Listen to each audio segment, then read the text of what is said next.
నువ్వు మళ్ళీ train miss చేసావా? హాయ్, ఐమ్ అంజలి. శివ. ఏ ముహూర్తాన్ని నిన్ను మీట్ అయ్యానో గానీ ఈ ప్రాబ్లమ్స్ అన్ని నీ వల్లే. ఇప్పుడు చెప్పు, నేను అందంగా ఉన్నానా? నేను నీకు నచ్చానా? నువ్వు ఎప్పుడు ఇలాగే మెంటల్లా మాట్లాడతావా లేక ఇవాళ ఏమైనా స్పెషల్ అకేషనా? నేనెప్పుడు ఇలాగే ఉంటాను. ఏ చిన్నప్పుడు నీ తలకేమైనా దెబ్బ తగిలిందా? నువ్వు మెంటల్ హాస్పిటల్కి వెళ్ళాల్సిన కేసే. ఆ టాపిక్ ఇప్పుడు అనవసరం, మనం దూకుతున్నా అంతే.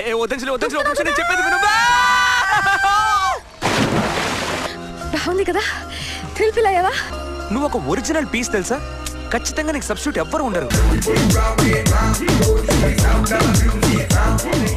నీలాంటి దాన్ని జూలోని ఎగ్జిబిషన్లోనే పెట్టి టికెట్లు అమ్మి బాగా డబ్బు సంపాదించవచ్చు.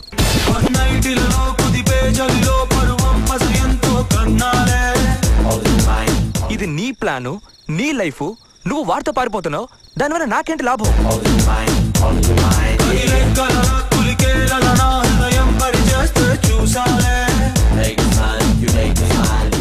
నీ మొహానికి ఎందుకురా లవ్వు? ఒక మంచి చావే రాదురా రాస్కల్. ఇంతకింత అనుభవిస్తావురా వెధవా. నీతో మాట్లాడమే వేస్ట్. Petra phone.